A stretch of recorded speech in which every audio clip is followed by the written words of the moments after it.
Hi, everyone. Welcome. My name is Megan McDonough, and I am the Executive Director of Pioneer Valley Habitat for Humanity. And I'm joined here today by volunteers from our Family Selection Committee for this informational session about how to apply for homeownership with Pioneer Valley Habitat for Humanity. Um, here's just a few reminders here. Zoom is in a webinar format, so we can't see your pretty faces as attendees, only the panelists who are going to be speaking today. So the talking and the video have been turned off for all the participants, but there is a Q&A function where you can start putting in your questions for us to answer at the end, a chat for any logistical questions, and then there's the interpretation button where Allison will go and start interpreting in Spanish if anyone needs it. And Allison, we're at 12 participants right now. We just went to 13. Do you want to just introduce yourself real quick? Hola, mi nombre es Allison y soy una intérprete con español. Si alguien aquí necesita interpretación en español, favor de levantarse la mano o avisarnos en el chat, por favor. Pioneer Valley Habitat for Humanity is a nonprofit organization that builds strength, stability, and self-reliance through affordable home ownership. We do this by building simple, sturdy, energy-efficient homes and then selling them to low-income individuals and families. Habitat for Humanity is an international organization, but our local affiliate builds exclusively in Hampshire and Franklin counties in Western Massachusetts. The belief of all Habitat for Humanity organizations is that everyone deserves a decent place to live. That belief is what drives volunteers to get involved to help build homes with their neighbors. And this common goals allows us to raise funds and to make the cost of buying a home from Habitat less than what you will find elsewhere. We are just one part of a larger movement to try and help people find a place to call home. And today we're taking applications for one home. For those not selected for this specific opportunity, please consider applying again in the future. We also can have a list of additional housing resources we can provide to you. The focus of today's information session is to give you all of the information you need so you can decide if you want to invest your time in applying with Pioneer Valley Habitat for Humanity for a home that isn't going to be built in Northampton. We want to answer your questions about eligibility and about the application process. You can ask clarifying questions at any time by raising your hand, and we will have time dedicated to Q&A at the end of the presentation. So please use that Q&A bar down at the bottom and we'll be able to take people off mute after we've given the presentation if you'd like to ask a question verbally.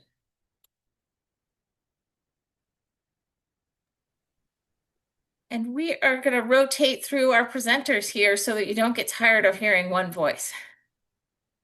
Hello, I'm Carol. I'm going to tell you about our current opportunity. Pioneer Valley Habitat for Humanity will be building a one single-family home on a small lot on Westhampton Road. That's Route 66 in Northampton, Mass.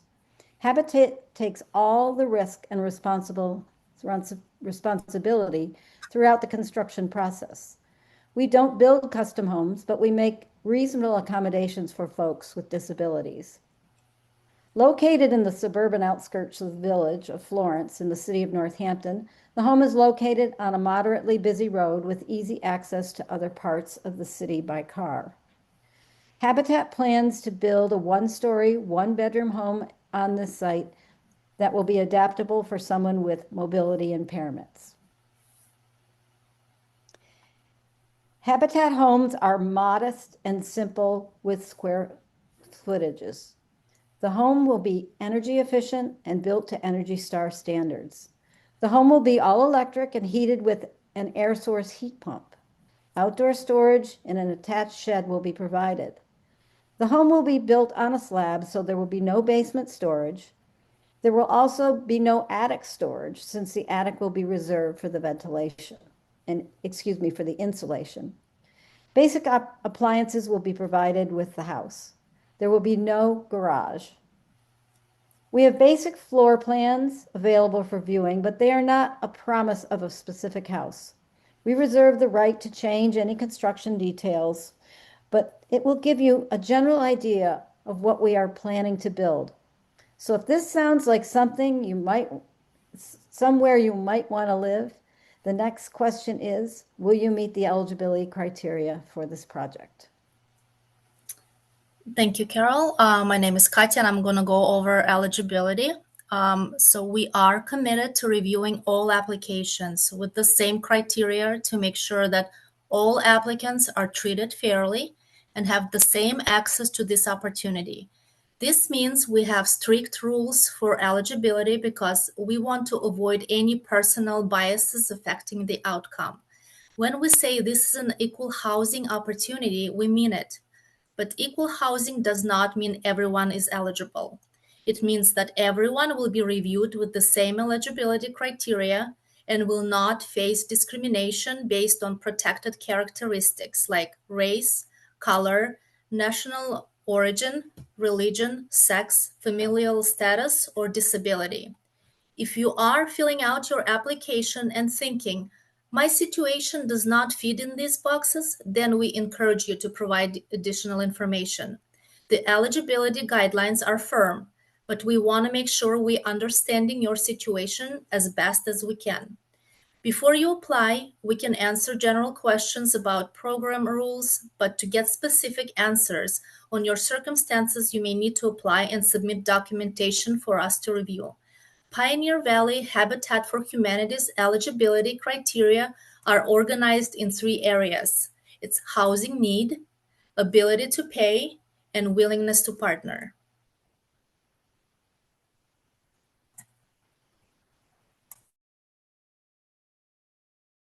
Okay, I'm Mary Ann, and I am going to discuss the first aspect of housing need, and that has to do with income. Housing need can present itself in many ways. Living in substandard housing, being overcrowded in your current housing, or paying more in rent than you can afford, etc. But the primary way we evaluate your housing need in your application is by asking if you are under the maximum income for the project. The cost of home ownership is so high in our area, we've calculated that anyone earning below 60% of the area median income cannot afford to purchase an average priced home here. We do not evaluate who has the most need or who is in the worst circumstances. So, what is maximum income?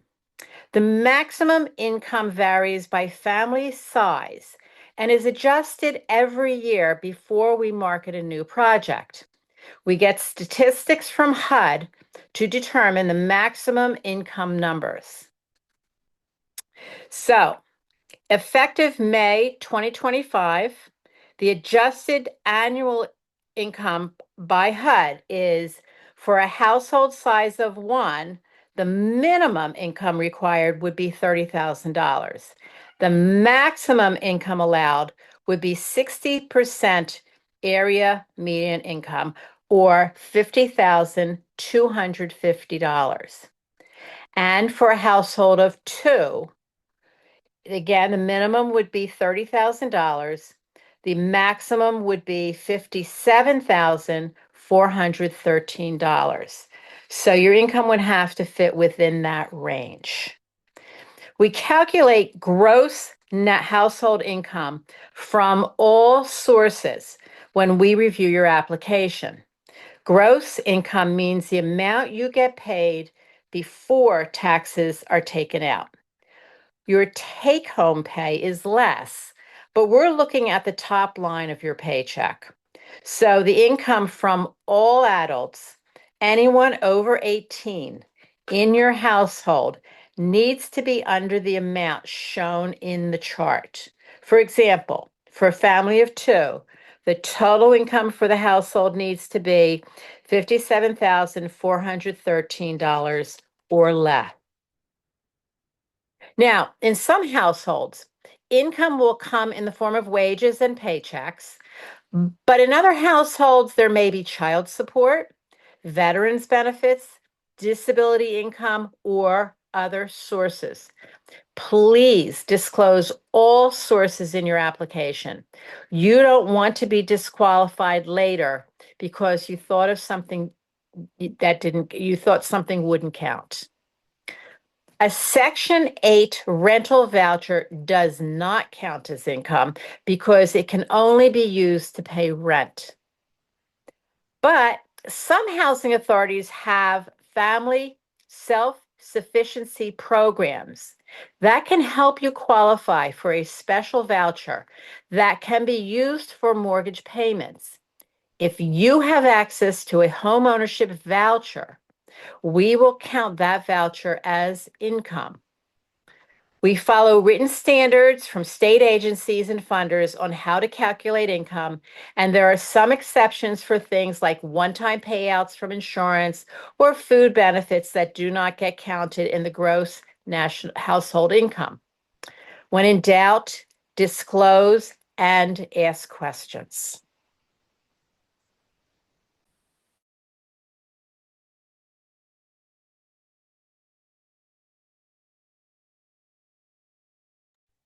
And Dell, you're going to have to unmute yourself before we'll hear you. Sorry about that. Yeah, thanks, Marianne. This is Del. I'm going to discuss housing need regarding assets. In addition to the maximum income, there are two more housing need criteria that we look at. First, are your assets under $75,000? Second, are you a first-time home buyer? Assets are physical things you might own, like a stamp collection, a car, or a home, but may also be financial accounts, like checking accounts, saving accounts, retirement savings, and investments. On your application, we ask you to list all your bank and investment accounts so we can add them up to see if the value is under $75,000.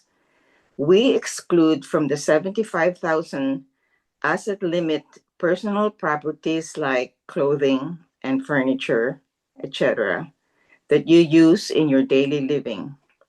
We do include personal property when it's being held as an investment. If you have vintage cars that you collect or gold bars or something being held as an investment, you need to disclose it.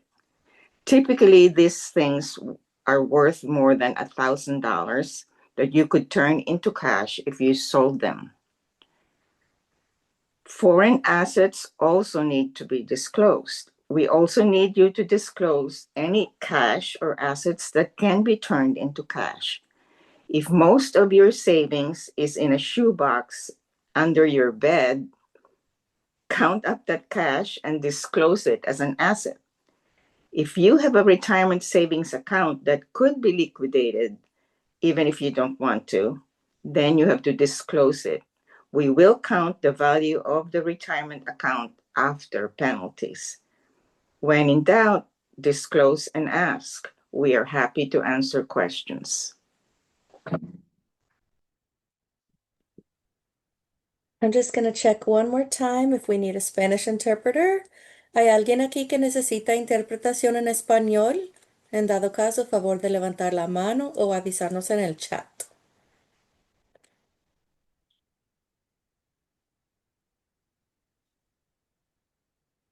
No? Okay, everyone. Have a great evening. Thanks, Megan. Thanks, everyone. Thank you, Alice. So I'm going to talk about housing need, first-time home buyer. The final item we look at is to evaluate housing need, is to ask if you are a first-time home buyer. We use a state definition of this term that you can find on page 17 of your application packet. If you haven't owned a home in the last 3 years, you are considered a first-time home buyer. even if you have actually owned a home in the past. There's also a couple of other exceptions, like for displaced homemakers after a divorce, etc. If you aren't sure, ask. All right, so we're gonna go over ability to pay an affordable mortgage. So you have a housing need, your income and assets are under the maximum, and you meet the state definition for being a first-time home buyer. So the next question we ask is, does the applicant have the ability to pay an affordable mortgage? What do we mean by affordable mortgage? We mean that you will not spend more than 30% of your income on your housing expenses at the time you buy your house from Habitat. The housing expenses include in this 30% number are your monthly mortgage loan payment, which is principal and interest on the loan, property taxes, homeowners insurance, and condo HOA fees if applicable. It doesn't, however, include things like utility bills, trash pickup, water bills, home maintenance, snow removal, or other ownership costs. The biggest difference financially from renting to homeownership is that you are taking responsibility for home repair, maintenance, and increased cost over time. The subsidy that the community puts into a habitat project helps make sure that initial cost of purchasing a home is affordable, but doesn't insulate you from cost increases over time. Your mortgage payments will be fixed, but the property taxes, insurance, and other costs of homeownership are not. For the very low income, a subsidized rental may provide more security than the unknowns of homeownership. You will have to decide if the risk of homeownership are worth the benefit for you.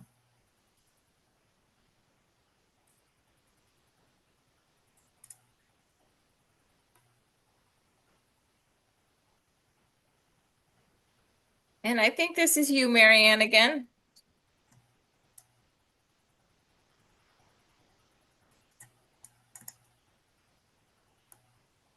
Sorry, it's Marianne. I'm using my phone and it's very difficult to figure out how to unmute. So bear with me, everyone. So continuing with the discussion of ability to pay, minimum income. To determine if you meet the application eligibility criteria around ability to pay, we're going to look at two factors, income and credit history. For every project, PV Habitat sets a minimum income requirement, as I discussed earlier. This number can change from project to project and from year to year, but for this project, the minimum income requirement is that the gross income of the applicant is at least $30,000. In most cases, the gross household income number we use to determine if you're under the maximum income for housing need is the same number we look at to determine if you have the ability to pay an affordable mortgage. There are some exceptions. For ability to pay, we are going to look at only the income of the applicant and co-applicant if there is one, not all the adults in the household. The applicants on the application are the people who intend to purchase the house and borrow money with a mortgage loan. There may be additional adults who will live in the home with you who are not going to be co-owners and co-borrowers. Income from these other adults count towards the housing need eligibility requirement criteria, but not the minimum income for determining the ability to pay. Not everyone's income is clear, consistent, and regular. We may need to ask for additional information if your situation is not clear based on the documents submitted. Some examples that come up during reviews. If someone is self-employed, we need to see a 2-year history of their tax returns. If someone is employed at a job that will be ending when they graduate college, like on-campus internship, then we'll need to look at how much longer they'll be in school. And if someone is supposed to receive child support but doesn't receive it regularly, they may ask us to not include that in the ability to pay calculation. These are just a few examples, but when in doubt, disclose and ask. We can answer general questions about policy before you apply, but in order to answer specific questions about your specific income situation, we will need you to submit documentation with your application for us to review. And now I'm going to talk a little bit about another part of the ability to pay criteria, which is credit history. In addition to your income, we will also look at your credit history. A credit report will show all your debt for things like mortgages, auto loans, student loans, credit cards, or any other revolving debt. It's important to make sure there aren't any errors.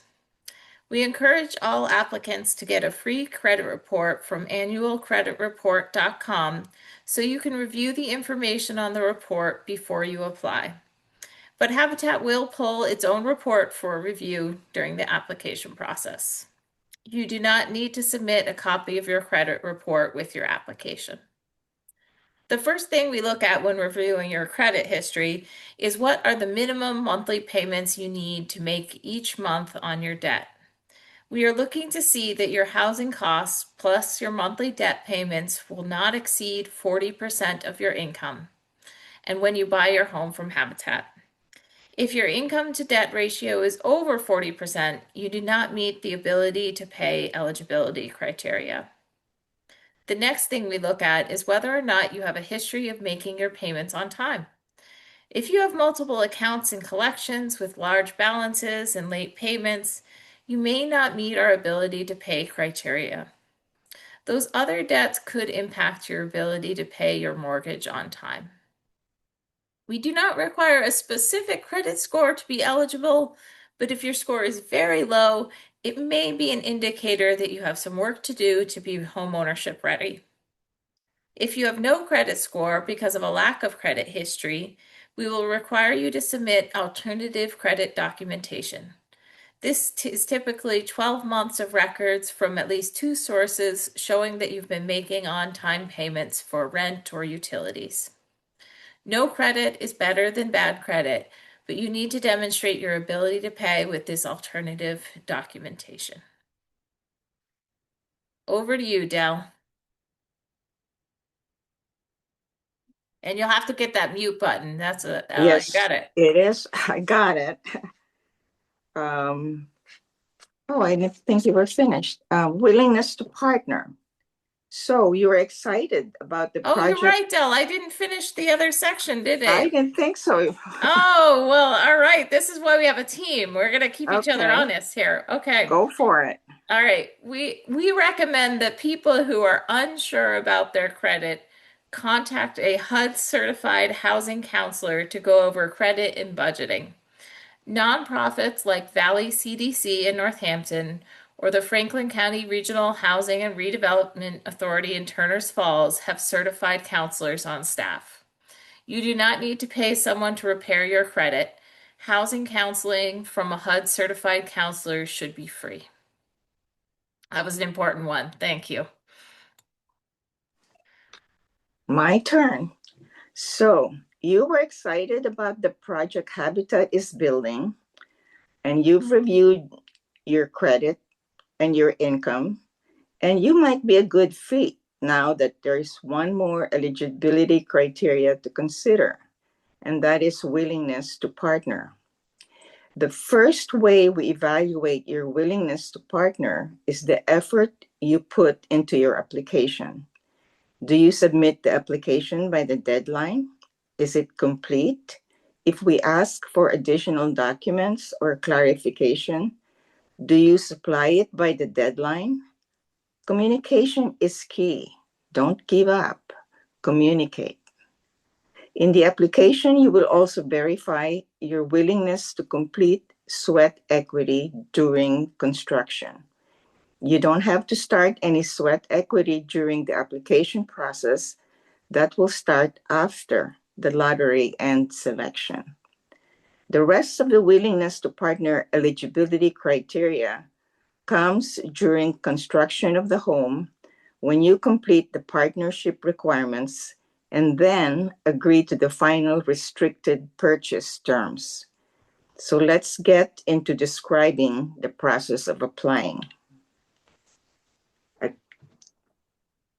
The application and the lottery process. The application packet includes useful information about the habitat process for you to read and important forms for you to fill out. Please do not skip any sections when filling out the application.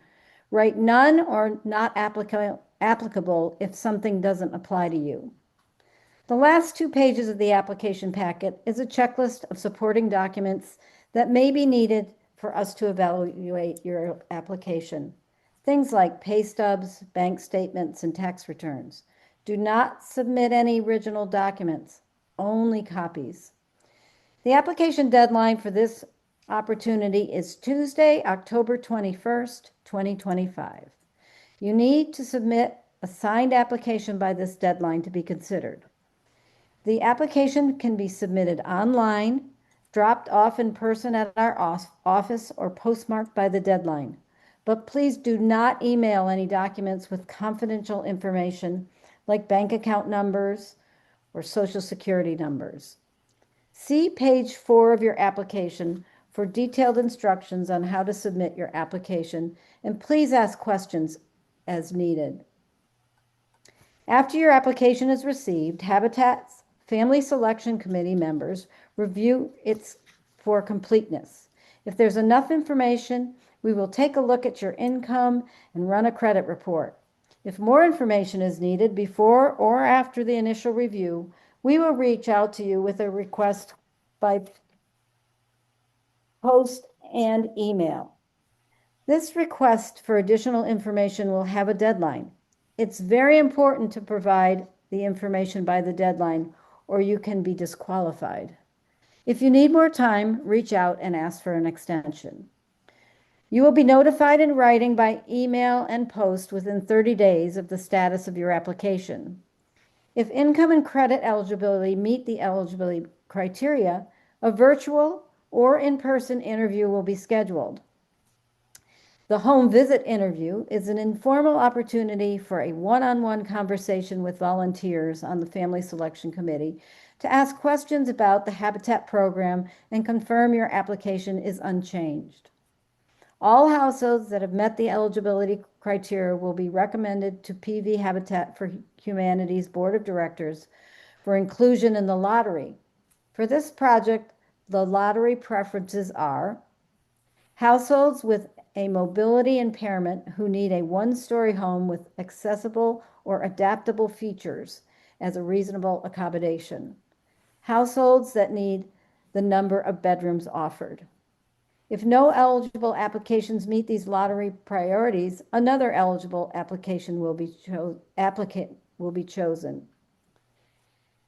You will be notified of the date and time of the lottery and are welcome to observe the lottery if you wish. Each application will be assigned a number for the lottery, and the names will not be announced in the public lottery. The applicant selected in the lottery will be called individually after the lottery to hear the good news and be invited to partner with Habitat. Partnership with Habitat. If selected the lottery, you will be invited to sign a partnership agreement to participate in the Habitat program while your future home is under construction. So the main partnership requirements include each future homeowner completing a first-time homebuyers class, each future homeowner completing 250 hours of sweat equity, which we will talk about further in a couple minutes, making a down payment of $1,000 in monthly $100 installments during construction, maintaining your income and credit eligibility as determined during the initial application phase, and purchasing homeowners insurance and applying for a mortgage as a home purchase date approaches. A volunteer Habitat for Humanity mentor will be assigned to you once partnership begins to help you navigate this process. The mentor will work with you during the construction process and 1 year after you buy your home. Construction typically takes 9 to 15 months to complete. In addition to the support from your mentor, the first-time homebuyer class will give you more information on budgeting and planning for the cost of homeownership.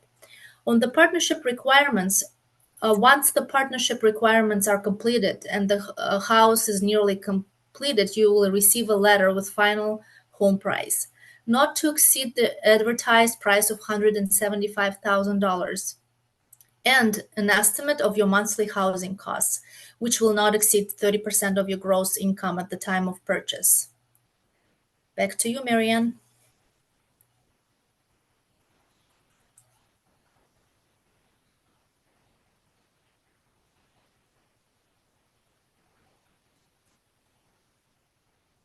Here I am. This is driving me crazy. I am going to tell you more about sweat equity as promised. One part of the Habitat Partnership, as we stated, is that we get a lot of questions about is our sweat equity requirement. So Habitat homes are built with a combination of professional and volunteer labor, including your own. Future homeowners, once selected, sign up for volunteer shifts alongside community volunteers. No construction experience is necessary. Sweat equity is a big time commitment, but a very rewarding experience. You get to learn how your house is built, you meet volunteers, and feel a sense of accomplishment from making your own home ownership dreams come true. Each future homeowner has to put in 250 hours with a maximum of 500 hours total if there are 2 or more home buyers. Friends and family can chip in for some of those hours. If you have physical limitations due to a disability, reasonable accommodations can be made to your sweat equity requirements. We'll work with you on a custom sweat equity plan that meets the overall goals for the program and matches your abilities. If at any time before you purchase your home, you decide that the Habitat program is not for you, we will refund you any down payment funds that we can get we will refund you any down payment funds, but we cannot give you back your time that you invested in sweat equity. Time must be freely given. And I think I'm turning it over to Megan now. Yeah, thanks, Marianne. So participating in Habitat for Humanity's program is a unique experience. The community comes together to help build alongside you a stable place to put down roots. The sales price is less than market value and typically less than the cost of construction. Additional down payment assistance or mortgage assistance will make sure the initial monthly payment is affordable. In exchange for this investment, an affordability restriction is put on your home.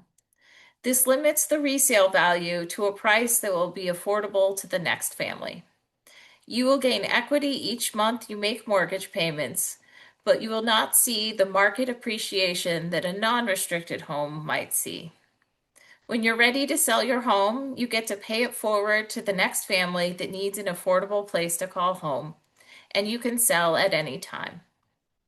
If you're willing to accept the restrictions on resale, put in your sweat equity time, and think you meet the eligibility criteria, we would strongly urge you to apply. We typically see lots of inquiries about our homes, but the number of people that complete the application is smaller, and the number that are eligible for the lottery even smaller. It's a narrow window of eligibility, so if you think you might fit, the odds are high that you could be selected. And for those that think this might not be the program for them, we've got a handout with additional housing resources for you to peruse. And I'd encourage everyone here to advocate for the creation of more housing in our communities. The housing crisis is very real, and the demand is greater than the supply of affordable options. We thank you for your patience as we do what we can to help the next family find a home. We're going to transition now to our Q&A portion.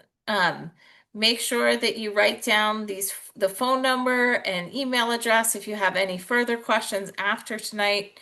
But if folks want to start raising their hands or putting questions in the chat or the Q&A on the bottom of the screen. I see we have one question in the chat already. Katja, will you help me answer this about when mortgage lenders are looking at self-employment income? What is it that they need? So they look at 2 years of tax returns, and it's not gross receipts on yourself on your Schedule C. It's usually net income after all the deductions.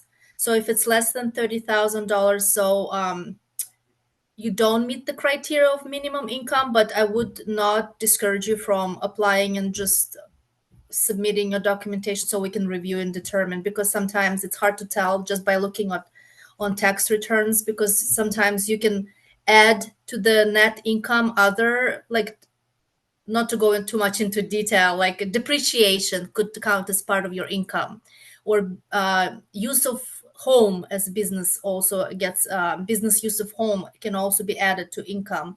So yeah, I can't discourage you from applying. We can always review and determine if you qualify or not. Yeah, Hopefully so that the answers. minimum income is firm, the 30,000, and we do look at the past two for people who are self-employed. It's not the same as, wages on a paycheck. So we do look for looking at those last 2 years, and then I rely on people who do mortgage lending on a daily basis for Katja to help get into the weeds when we need to. What other questions do people have?